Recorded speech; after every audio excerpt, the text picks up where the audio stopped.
Pessoal, agora lembrando que é uma função crescente e uma função decrescente, então a gente tem o seguinte: existe, pela regra da derivada, formas de determinar isso.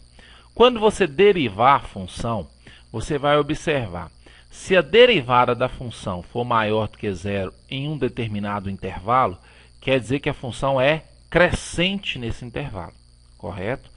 Se a derivada da função for negativa, for menor do que zero em um intervalo, esse intervalo é decrescente.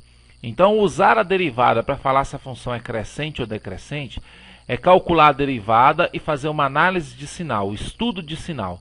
Onde a derivada for positiva, função crescente.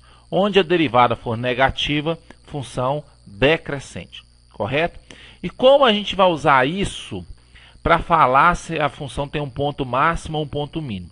Então, primeiro a gente vai achar os pontos críticos, depois a gente vai fazer a análise em relação a esses pontos críticos para entender se a função é crescente ou decrescente, e a gente vai observar o seguinte: isso que está escrito aqui eu vou explicar através de exemplos aqui. Ó. Vamos supor que uma função ela cresce e depois de um ponto ela decresce. Então vamos supor que existe um ponto aqui. Ela cresce até chegar nesse ponto, então ela é crescente antes dele, e depois dele ela é decrescente.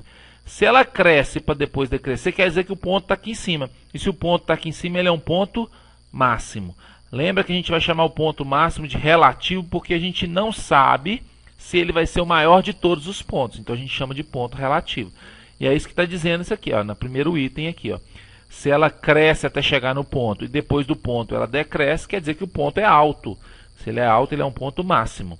Agora, se o ponto antes dele a função decresce, então ela está decrescendo até chegar nele, e depois dele ela cresce, o ponto está aqui embaixo. Se ele está aqui embaixo, ele é um ponto mínimo relativo. Isso a gente chama de critério da primeira derivada, ou teste da primeira derivada. A gente analisa onde a função é crescente e onde a função é decrescente. Se existir um ponto onde a função vem de crescente e passa a ser decrescente, ele é um ponto máximo. Se existir um ponto onde a função diminui, decresce para depois ser crescente, esse ponto é um ponto mínimo. Nós vamos fazer alguns exemplos.